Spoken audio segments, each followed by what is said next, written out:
again, I'll gut you like a fish. Hi, I'm Chucky. Wanna play? Behold! Fish boy! This is my boomstick! Red rum. Garbage day! We'll tear your soul apart. Oh, yes. There will be blood. They're coming to get you, Barbara. Hail, Radma. All right, welcome back to the Three from Hell, a horror podcast brought to you by You Damn Right. I am Sam. I am joined by Tony and Justin today. We just finished watching Halloween 2 from 1981, not Rob Zombie's Halloween 2 from 2009, but we will watch that eventually. Yeah, we just finished watching it. Before we get into anything, let's go ahead and go over some of the little details. Halloween 2 was released in 1981, October 30th, 1981 to be exact, the day before Halloween. It was directed by Rick Rosenthal. This will not be the last time we watch a movie directed by Rick Rosenthal in this franchise. Written and produced by Deborah Hill and the one and only John Carpenter. Cinematography done by Dean Cundy. I don't remember if there was a specific cinematographer for the first Halloween. I don't remember seeing that listed. But there was a lot of good stuff this time. A lot of good shots. Edited by the two dudes with the coolest fucking names in the entire credits, Mark Goldblatt and Skip Skolnick. Yeah. Music done by, of course, John Carpenter and Alan Haworth. Production company is, I'm going to butcher this, Dino De Laurentiis Corporation, and it was distributed by Universal Pictures. Runtime at 92 minutes with a budget of $2.5 million, which is quite a bit, almost a 10 times as much as the original. But it definitely made less at the box office, only bringing in $25.5 million in North America. What are y'all doing? Go to theaters. Your cast is headed up by, we're going to start it off with the best one, Jack Verbois playing Ben Tramer. My goat. Jonathan Prince played Randy Loner. Brian Andrews, this is from the archival footage. Brian Andrews is Tommy Doyle, Kyle Richards, Lindsay Wallace, and Nancy Loomis as Annie Brackett. That one fucked me up just because of the name. Skip some of these. Hit the big plays. Get Jimmy Beast. Bernard Garrett, which would have been actually, John Zenda played Marshal Terrence Gamel, the guy who... We'll get to it. Cliff Emick played Bernard Garrett. That was a security guard. Jeffrey Kramer played Graham. Ford Rainey was Dr. Frederick Mixter. Leo Rossi was Bud Scarlatti. Gloria Gifford played head nurse Virginia Alves. Now we had some major players. Dick Warlock played Michael Myers / The Shape / he was also one of the cops at some point apparently. I'll get into that's pretty interesting. Adam Gunn as young Michael Myers in those flashback scenes, and then for the credits for the archival footage, Nick Castle and Tony Moran as Michael Myers from Halloween 1. Don't forget the greatest credit of all, Dana Carvey. Dana Carvey was a assistant, credited as assistant in that newscast scene. We have Nancy Stevens as Marion Chambers, Anna Alicia as nurse assistant Janet Marshall, Connie Moyer as nurse Jill Franco, Hunter Von Leer, Deputy Garrett Hunt, Pamela Susan Shoop as nurse Karen Bailey, Lance Guest played Jimmy, Carl Cyphers, Sheriff Lee Brackett returning, Donald Pleasance, Dr. Sam Loomis, Nicole Drucker as young Laurie Strode, and of course, Jamie Lee Curtis returning as the final girl playing Laurie Strode. There's way more people than I remember seeing on screen. That is a lot of people. Really? It's like everybody that was in the fucking movie at any point. Which is both a lot of people and no people, apparently. right, yeah. So yeah, do you want to go into the movie, or Tony, do you want to share some facts? Or I'm just going to mainly head the greatest. We'll get in the greatest moment of the film, but it's going to relate to that great moment of the film because because Mr. Ben Tramer, the greatest kill in cinematic history. So you'd be led to believe by the end of the movie that there were 10 kills were taken, and you have to assume one of them was inadvertently because of Loomis, a cop. Well, you'd like to believe that cop was played by Mr. Dick Warlock, who was the shape Michael Myers, who did all his own stunts. So he technically got every kill in the film because he also killed Ben Tramer. That's crazy. I didn't even realize he made sure That's he got crazy. all. And then a little personal deep dive that I went into that I did not find any conclusive info on is the great Coca-Cola phenomenon of this movie. There is Coca-Cola literally branded everywhere over this fucking movie. I have not found any confirmed fact that Coke sponsored it, nor would I think they would. But I do think back of a great photo of Michael Myers, the mask on his head, drinking a Coke. I think it was Dr. Pepper, but I'm pretty sure it was a Coke. I've seen that. That's from the first movie, yeah? Yeah, so I'm thinking because of that photo, that's why Coke has a bigger influence here. That's my headcanon. And I have a really cool patch of that. I don't know where it is. Could be true. Very nice patch. But yeah, Coca-Cola and blowing up. That's my favorite part of the movie. Well, the movie starts with the end of the first movie. Yeah. It's pretty much all the same shit until we get to Loomis shooting Michael at the end, and then it's shot from a different angle where we see Michael getting shot and standing on the on the fucking what would you call that, a banister on the like patio on the second floor. He stands all the way on top of it and then falls off. Gotta make and it then look leaves good. a crazy imprint in the grass. Take out Lori, and for some reason she has new hair. Yeah, Lori has new fucked up hair. She gets put in this ambulance that has hardwood floors and wood paneling on the walls. I don't know. Crazy vibes all around already. Crazy, cozy ambulance. You didn't talk about the Looney Tune outline that Michael. Oh, he did leave a Looney Tune print full of blood in the I did grass. say that. I said he left an imprint in the grass.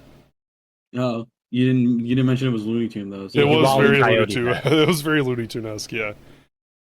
We get to the hospital. Somewhere in between this, Michael goes and steals a knife from some lady who's making ham and mayonnaise and peanut butter sandwiches. Yeah, real fucked up with mustard. It was mustard, apparently, but you fucking watch that back and tell me it doesn't look like fucking peanut butter.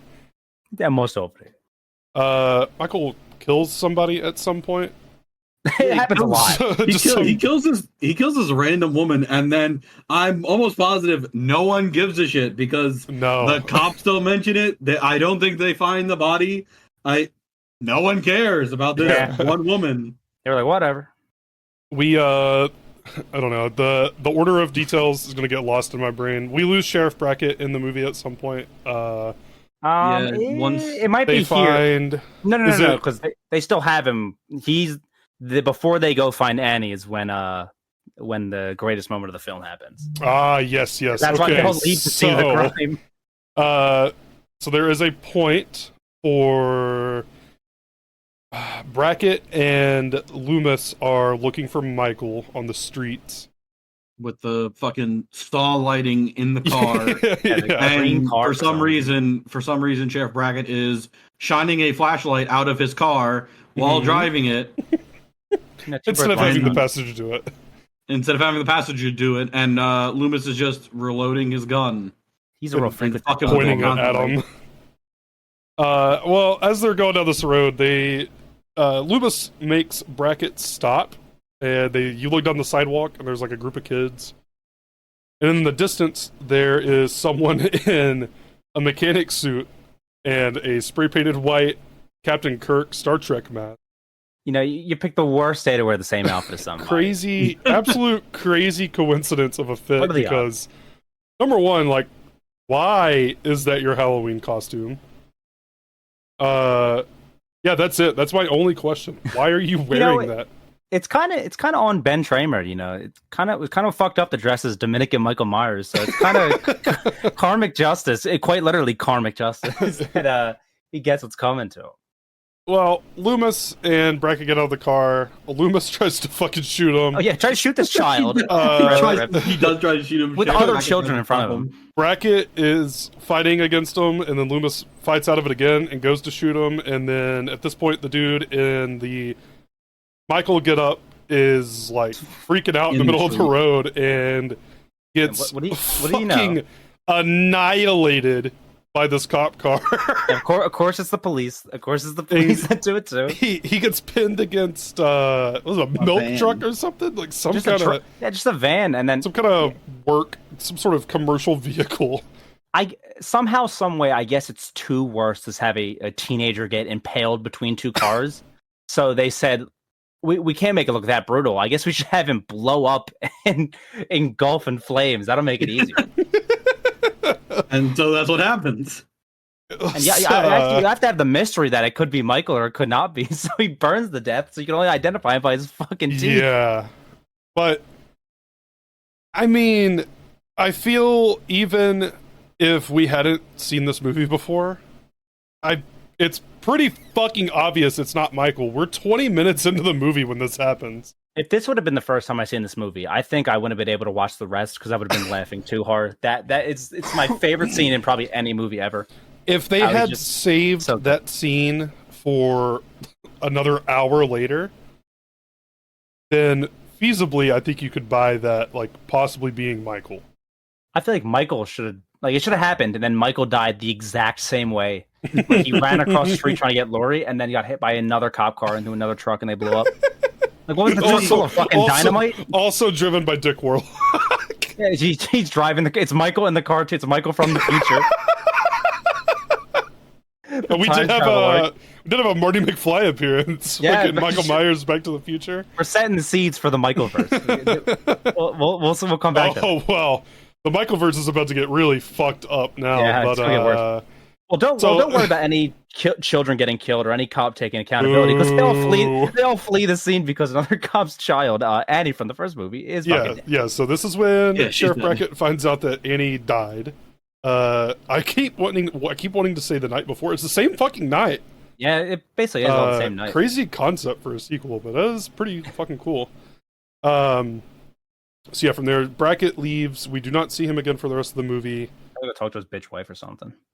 This is at the point where I was drinking my milkshake and I kind of disassociated for a minute. So if someone wants to take over that's when the razor blade. That's when the razor blade. Yes, that's right. That's right. All right. Yeah. Hey, let us know. # Team Razorblade or # Team Dog. We gotta know. Yeah. What are you eating? Well, we gotta know. But shout out to the kid and his mom with the razor blade. Literally inconsequential. Just kids, don't eat razor blades in your candy. It's not that fucking hard. You could see this razor blade. There was no candy. That was just straight razor blade. Eat the fennel. There's no way he didn't just eat a razor blade. There was like nothing. There was no indication there was an apple or anything else in it. Yeah, it wasn't a sucker. There was nothing. It was a clean razor blade. Sucker. Just nice little freak into his fucking mouth. What an idiot. Stupid idiot. Oh, we gotta also mention how the movie begins with movie begins and ends with Mr. Sandman. Ooh, yeah, that's true. Good, crazy, crazy film. They should use that more in horror films. They probably did, but oh yeah, they definitely did. This is most likely the first of several fucking horror movies we're gonna watch as Mr. I don't think it's used quite enough. I think we should use it more. It should be in all of them. Yeah. So what else? The nurses kind of go to. You have the nurses, Karen, and then I think Miss Alves or Alves or whatever. They get to work. You start meeting Jimmy the Freak and then Bud the Freak. Everyone's a goddamn freak in this hospital. Jimmy is hospital sucks. Jimmy is a crazy freak because so the other guy. What was the other guy's name again? Bud. Bud, I'm pretty sure. Yeah. So Bud is like he's fucking one of the nurses. So he's like fucking a coworker. As you do, and there's like 4 people who work here. Yeah, I mean, there are like some morality questions to be asked there, but all in all, like, really not a fucking huge deal. It gets worse if you're Jimmy. Jimmy is trying to fuck this drugged up girl who just got stabbed and had her ankle broken by a fucking murderer.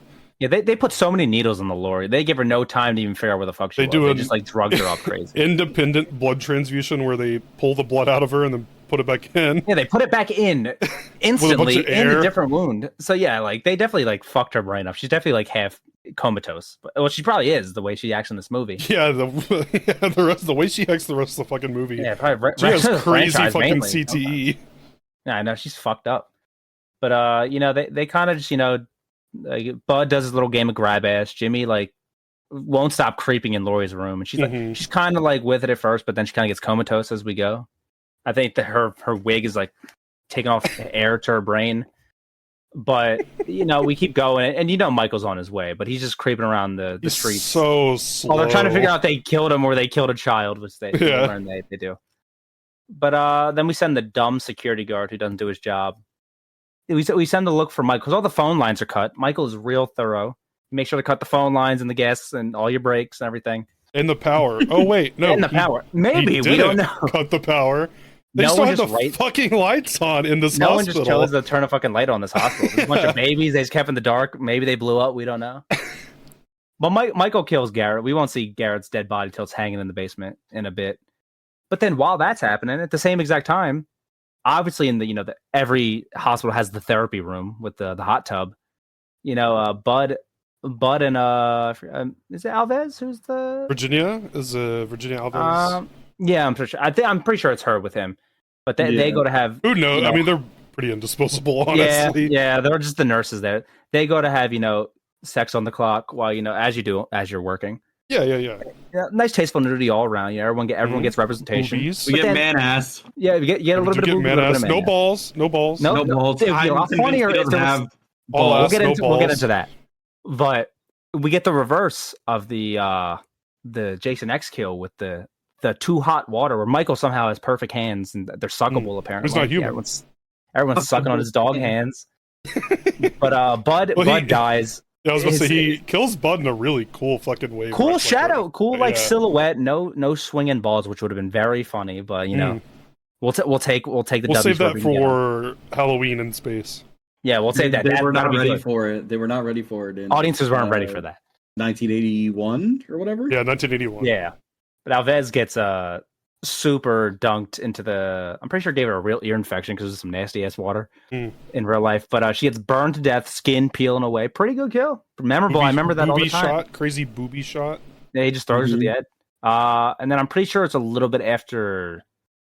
It's a little bit after that Laurie has gone full comatose and everyone starts freaking out trying to wake her up. She died before she just goes, I was just trolling you. I'm just gonna start crawling around the hospital and then start taking naps. Yeah. So let me ask a question here. I really wanted to say it while we were watching it, and I was like, no, I need to save my thoughts for when we actually record the podcast part of it. She had her pulse checked twice by two different people. She did not have a pulse. This is not the only really time good. we're going to ask this question. Oh boy. How did Laurie not have a pulse? But then she gets up. Dude, she's really good stopping her heart to just trolling people. Yeah? She's 17? Dude, she had to crawl to another room to call the hospital and then fall asleep. Yeah. Also, we forgot to mention Dr. Molter or whatever his fucking name is. No, it's Dr. Mixter. I'm pretty sure. Oh, no, we're almost there. We're about to get there. I think it's around this time that she goes to take her little nappy in another room. I think that's when the other.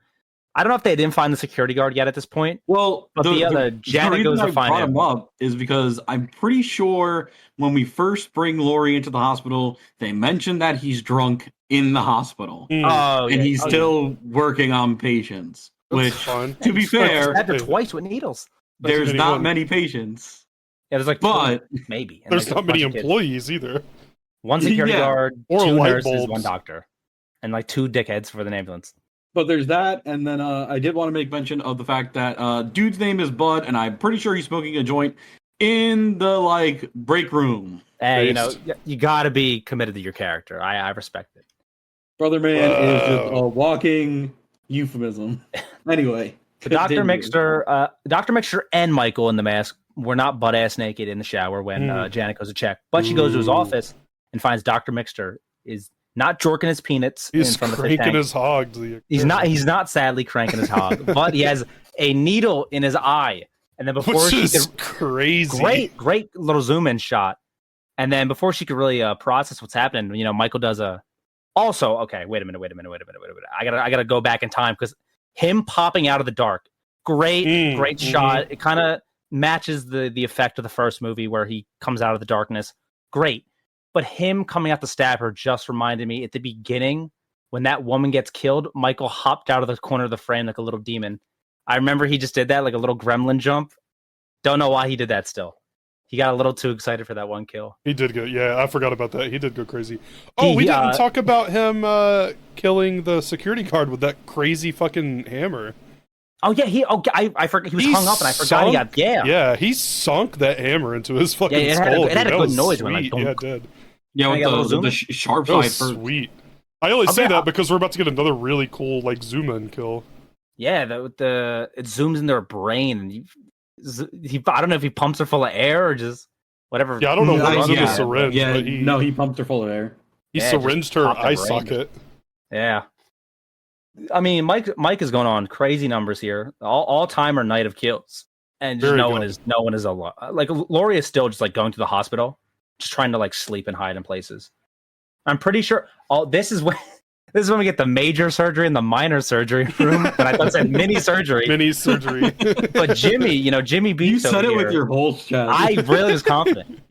He goes to check the operating room, and we have a very beautiful shot of Miss Alves in the dark, just floating on this operating table. He's like, "Is she dead? Why would she be here tied up?" Yeah. Then just learns that all her fucking blood is out of her body, dripping on the floor in a very nice color of blood. Covers the whole room. He doesn't see it, and in a real stunt, first try he did it, flips on it and just fucking that. I'm pretty sure that's how he dies. You'll see him come back later. Was that really first attempt? Yeah, that was he did that on his own. And that's really cool. That's same awesome. with the Ben Tramer. I mean, I guess you could do that one. I guess you couldn't do that one multiple times, but that was really first take on that. Yeah, that's fucking crazy. That's insane. That's insane because that's a very complex stunt. Yeah, but he's gonna get hit by a car and then exploded. I mean, it kind of cuts in, so maybe it's two different shots. Right. Well, I'm sure it wasn't all done at once, but like, yeah, either one of those being done first take is crazy. Jimmy is all-timer useless freak. How he slips on this blood he somehow didn't see, and then you don't see him come back until later, where he just dies with his long ass neck. Yeah, he took so long to get there.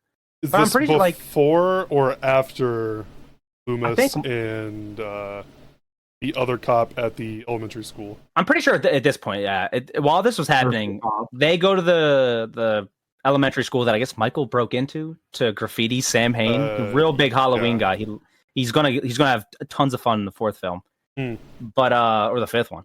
But he writes Sam Hain, and while they're going into the lore of that, Marion, I'm pretty sure from the first movie she was in the car with him when they first lost Michael.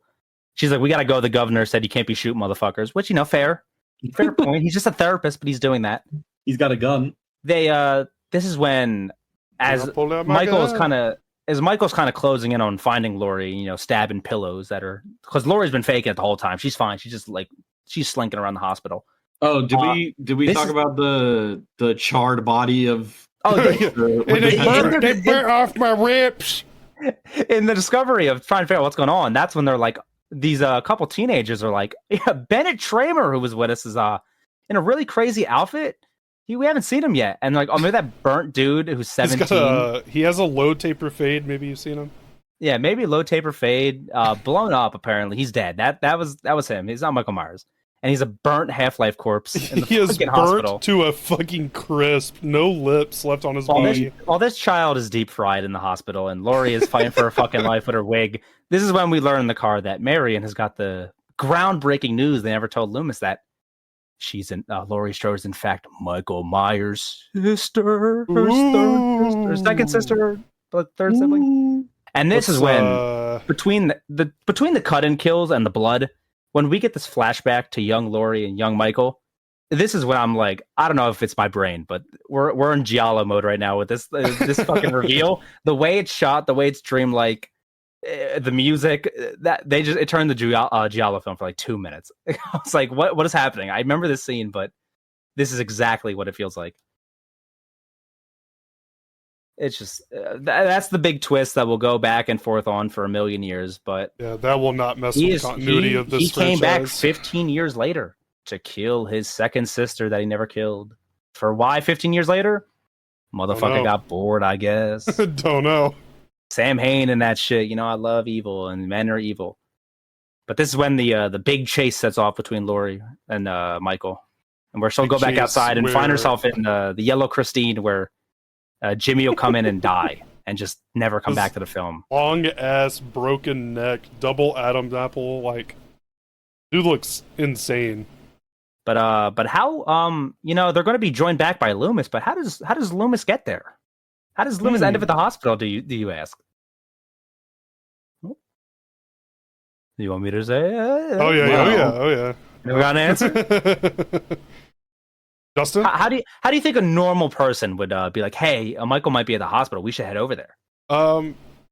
Yeah, so if I'm in Loomis's situation and I am being ordered back to my workplace by a marshal under governor's orders, I would go, hey man, the crazed murderer who just killed like several people tonight, I have a very, very, very strong feeling he's at the hospital about to kill the girl he just tried to kill all night. We really need wrong to turn answer. around. So what you do is you put a gun to the cop's throat. You tell him to turn the fucking car around, and then when he doesn't listen to you, you shoot out his fucking window. Okay. Loomis ain't playing games. He runs Haddonfield, man. This might be my favorite scene in the whole movie because I do not remember Loomis being such a fucking asshole. I don't either. He fucking pulls the gun on this cop that's driving the car, and he's like, you know this is going to get you in a lot of trouble, right? Yeah, he does not fucking care, dude. The cop delivers this with no fear in his voice at all. And then fucking Loomis is yelling at him from the backseat. You want me to fire a warning shot? Shoots through the fucking passenger side window. And he then U-turns real quick and is now taking Loomis and whatever her name is from the first movie. Marion. Back to the hospital, and then they get to the hospital, and Loomis is like, I'm gonna need you inside. You're probably more useful to me in there. And he's like, What do I gotta lose? For my job. My job, yeah. Just giving up. And me and Sam are both like, well, your life, dude. Yeah.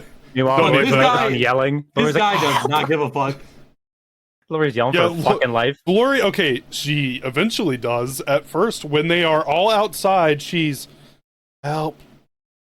And then once they get in and the door closes, she screams for help. And I'm like, why are you screaming now? They're definitely not going to hear you anymore.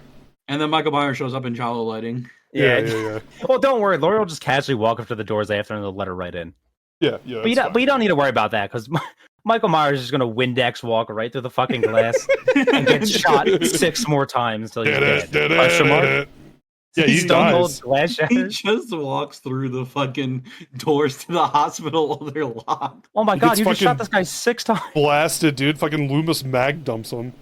He goes, no, he's alive. Again, he mag dumped him. Yeah, second time tonight that he's fucking mag dumped Michael Myers. Is it? No, I guess I have to go back again because I thought it was in this chase, but I'm pretty sure it's before.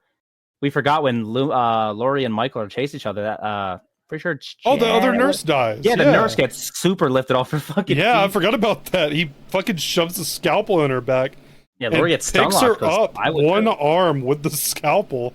Yeah, Laurie does get stun locked. Yeah, he is. We also forgot to talk about the elevator and like the boiler room. Oh no! Oh yeah, we did forget about that. Yeah, what the fuck was that? This hospital is a weird fucking place. We're all over. This is a really weird fucking place. Just like us going across this movie, we're going through space and time because on the second floor they go through a window to a basement to an elevator down until what looks like someone's house and then out the fucking hospital. That's when she runs out of the hospital. Out the doors that Loomis and fucking Marion and the cop walk in. The spatial same set of doors. Fucked. It's all fucked up. There's a window in the boiler room, number 1. That leads somewhere. Number 2, it goes to another room. Yeah, it lives outside and it goes into a room. That's the second floor. How does this work? What is the logic of this fucking hospital? She gets off the elevator, dude. It legitimately, like, the stairs look like stairs in someone's house. And then the camera pans and you're in the... I thought I was having a fucking stroke. I don't even remember those stairs in wide shots. No, why are there stairs in the hospital? I am very confused still on the logic of that. But This Michael is a fucked up hospital. does not give a shit, and he's in full scalpel mode. He Oh, raised yeah. her with that scalpel, and then the cop that was like, "Oh, what's the worst that could happen to me today?" Oh, gets his fucking throat slit in a really cool slow. Yeah, Loomis is like, okay, so yeah, this is after he shoots Michael. Michael falls to his knees, falls on his back. He sends Marion out to call for the cops. Yeah, and they're like, Yeah. "Oh, what do you want?" It's like, "Oh, Michael Myers at the fucking hospital. What do you think?" Yeah. The Marshall Gummel was his name. I don't think we actually Well, we the maybe real- heard real his name. Marshall, But, please stand up. yeah, Marshall Mathers. Yeah, they call him Marshall Mathers. He gets real close to Michael, and Loomis is like, "Hey, you get the fuck away from him, Jackass, dog." don't do that. He's alive. He's like, "Oh, he's not breathing. He's dead." And as soon as he says that, Michael sits up, grabs him, slits his fucking throat. Oh, dude, that was so Good fucking show. cool, dog. That was so cool. And then immediately gets right back up after he got shot 6 times and chases them almost to the mini surgery room, but he chases them to their major surgery room. This is our big climatic moment. We gotta go to the big one. You know, you have your this is your room of gas, your gas room in your fucking hospital. Oxygen, ether. Loomis pulls out his second piece. He had 2 guns this whole fucking Yeah, what the time. Of course he fuck? does. He has so many guns for just a fucking therapist. And he goes, "Lori, please." When he breaks into this room like a big angry baby, you have to shoot him, and please don't let me get stabbed in the stomach. Dude, he really does. And just like you'd expect, Michael breaks through the room like an angry baby and stabs Loomis once. I don't know what it is about this movie, particularly with Michael Myers and his mask, but It's so scrunched. It's like the up. same mask, but the paint makes it look so fucking weird. I don't Yeah, know what it is. but it also every time I see him like in the background and like it's always like very close up shots, of very quick shots of him in shadows and shit, but like I can't help but feel like he has like the mask is changing, like Yeah, like the it's mask melting. is emoting. He looks like he's chewing on his lip, and dude, I'm getting Yeah, scared. dude, 'cause yeah. I'm hearing an ice cream truck again. That's another fucking villain of this film that I'm hearing. Oh, The ice cream man will not Ooh, stop God, chasing the me. beginning through of these movies. the beginning of the fucking movie was so funny because Tony had to fucking keep muting and unmuting to talk to us because the ice cream truck was right outside. Fucking ice cream man's making another appearance. Motherfucker will Originally, not I leave me thought it alone. was in the movie, yeah, I did too. I Here did it too. comes. Fucking ice cream truck. but no. When he was standing there trying to break into the room with all the gas in it, I swear to Christ, his fucking face. He was like, definitely biting his he lips had in like there, bro. he had like South Park, like angry eyebrows. Yeah, he did. He did. Fucking like, Fuck ice what cream is this? Ice cream truck. ice cream cameo. He heard there was ice cream in the fucking room, and he said, "Break this shit down." Laurie goes from being the most catatonic, like the best final girl, to doing nothing the whole film, so that she double taps him in both eyes and creates like the Yeah, best that's Michael Myers mask ever, with the fucking Crazy the accuracy. tears of blood where she shot him above like his eyes, and just whoever. If I was the cinematographer looking through the lens of that, I would have been like, "God damn!" If Yeah, anybody has that's a problem crazy. with this mask and it doesn't make sense, fuck you. Yeah, Yeah, It- suck all my your opinions are fucking wrong. dick. All your opinions Suck are wrong. my Suck my dick. fucking dick. The blood tears are the best mask. It's the best Yeah, thing. yeah, that shit fucking kicks ass. But she shoots out both his eyes, and permanently blind Michael Myers starts fucking just slashing the air. He is real committed. And so their great finale idea in this hospital full of maybe other patients, babies that are Babies. sleeping, The baby. possible other nurses that are just in other rooms doing fuck babies. all. They said, "Let's blow this bitch up," and Crazy style. They untighten like every gas canister, and Loomis had to hit the great final line. I forget what he says exactly. It hit me, and then I forgot. He's like, it's time or Oh, something. this is it. It's This time. it's time. Yeah. Yeah. He said, "It's Vader time," and he fucking lights that Yeah. shit, and it blows up, and you're like, "Damn, they're both dead. They Whole surely won't time, come back it's- for another it- movie." It sounds like when you explain it, it seems like this is a very quick process of them. No, they're very opening slowly up. doing it. It As Michael takes awkwardly shakes around. forever. Yeah. And Laurie's like, "God damn, he's dead." And oh my God, it's fat Michael Myers on fire. And a great fire stunt. Yeah. He's still not fucking dead. Dick Warlock in fire suit doing Great stunt. crazy Fire. fucking fire stuff. I mean, it was fucking. That was a long shot too. Yeah, he stood there for a minute. Unless He it's- was on fire for a Ben significant amount of Tramer. time. Oh my god. But his eyeballs, if they already weren't shot out, fucking explode from heat. And they take Laurie away into Silent Hill. And we then also do get cool shots of like zoomed in of the mask burning with the eyes, which is super sick. Yeah, it kind of reminds me of the intro where you have the fucked up pumpkin, and then it for some reason splits into like a metal ass skeleton with a fucked up head. Love that, but that's kind of like Michael burning the death in his mask. My favorite part about the intro was they changed the pumpkin at the beginning because they're like, all right, people didn't get that it was Michael. Fucking, we're just gonna make it put a skeleton in it. They'll get it now. And then, as the movie's closing out, credits roll. Mr. Sandman plays once again. What a good duo. Lead us in story. and take us out. It's crazy. This was such a good story, and they'll never come back to this franchise. We're gonna restart as a new thing, and we'll never come back to Michael Myers. He's dead. Yep. Up next is Halloween 3, Season of the Wait a Witch. minute. If you're There's a third. If you're not familiar with that movie, don't be. Just wait until next week. We'll go over it. But yeah, it's different. We'll talk about it a lot. Very divisive. You either like it or you hate it. We'll talk about it a lot more next week. Is there anything we want to add before we get out of here? Ratings. Ratings. Yes. True. Is that a 10? Not out of 10. Yeah, I'm not gonna go first this time. Shit. It's a very weird, like, watching it again, it's very slow, and for some reason, Laurie does, like, not a lot at all. Mm-hmm. And the side, good kills, but the side characters don't really fucking help advance the plot at all, besides Loomis and just Loomis. But the kills, the cinematography, for some reason, was, like, really good in a lot of areas. And Ben Tramer's death is probably my favorite horror moment of all time. So I don't even have to say anything because Tony is saying the exact same shit that I was going to say. I gave Halloween 1 a 10 de facto. Yeah.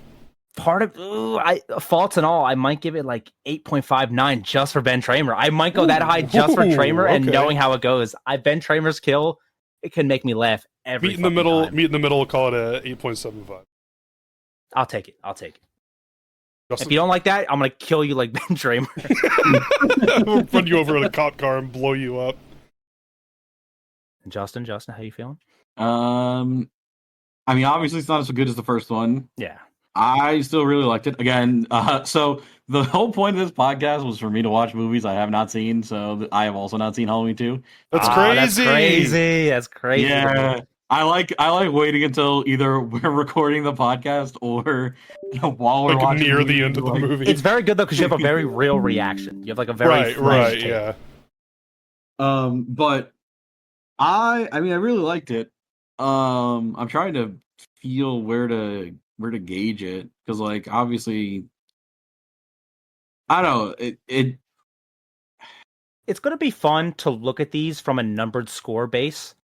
Mm-hmm. Putting those in a line, and then maybe we like put them in a personal ranking ourselves and see like firsthand after watching the movie what we thought and how that ranks versus after being like, oh, this movie sucked ass, this movie sucked ass, this movie right. I will like to see how that turns out, but yeah, I don't want to give this too like low of a rating because it's the second movie of the franchise and I know where we're going after this. Yeah. Yeah, probably 8's fine. Some people I feel like would not fuck with that, but I don't think this. They don't have blood tears and Ben Tramer, so I mean, I get it. Fucking Laurie doesn't do anything, but I don't really give a shit. Yeah, I share the sentiment of it being an 8.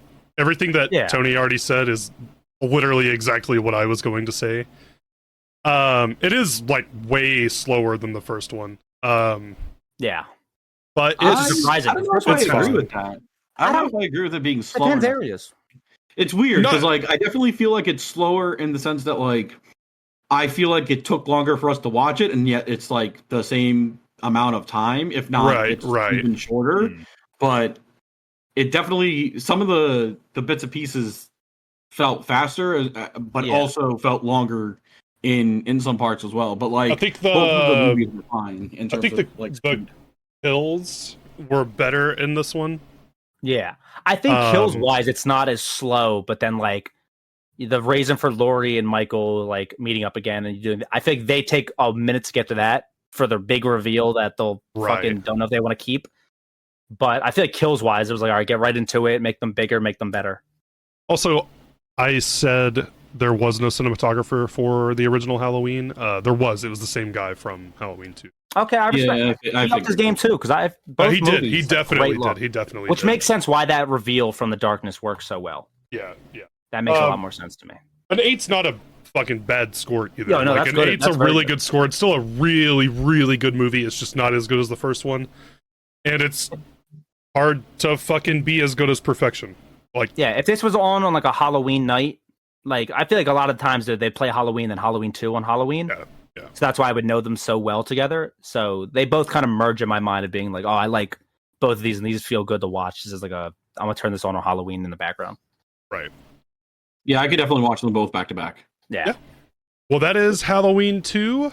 If you have not seen this movie or you want to just watch it again and hear our in the moment thoughts and reactions to things, Ben Tramer die live. yeah. Go subscribe over at the Patreon, patreon.com/you damn right. It is $1 a month. You get all of the 3 from Hell watch-alongs as they are coming out. You also get all of the You Damn Right Ruthless Aggression era watch-alongs, all the ones that are going up currently, and the entire backlog. Those come out Wednesday and Friday. If you're into wrestling, I do understand there might be some people eventually that stumble across this that are not familiar with like the YDR wrestling side of things, which is kind of crazy to think about, but that will probably happen at some point. Yeah, go subscribe over to the Patreon. It's $1 a month. You can get a 7-day free trial. Check it out. See if you like it. Bang for your buck. I'm telling you. We've also got in the description of the podcast, if you're listening on Spotify or Apple Podcast, if you scroll through and go to episode info, or I forget what exactly it's called. If you go through there will be a link to the Patreon. There will be a link to our Twitter account where you can get updates. There will also be a link to our merch store. We just put up the first shirt for this podcast, the 3 from Hell yesterday. I'm going to put a clean version up. The shirt that I put up yesterday has scary as shit written on the back. I'm going to put a version up that doesn't have anything on the back for people who don't like wearing vulgar language on their clothing in public. I get that. I didn't think about that. I didn't either. I thought about that this morning. I'm a sick freak, I guess. go check out the We're all Patreon. the freaks. Go back, listen to last week's episode if you did not listen to us talk about Halloween. It's a much shorter episode than this one because it was kind of our first time doing it. It was some growing pains going with it. Yeah. But I think we figured out what we need to do here. Halloween. Yeah, it's also the first Halloween. There's not too much to talk about. But yeah, next week, Halloween 3, Season of the Witch. Very, very different movie out of the franchise. If you don't know what it's about, you're more than welcome to go look into it, or you can just wait until next Thursday and let us tell you about it.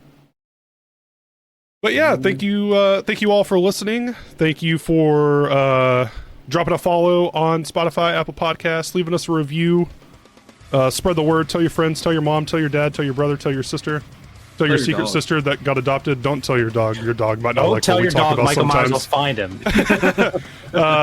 And let us know. Hashtag Team Dog or hashtag Team Razorblade. We gotta know. We gotta know what the people want. We gotta know. We gotta go. But yeah, we'll see you next week. Thank you for listening. We love you. Halloween 3 next week. Bye. The Witch.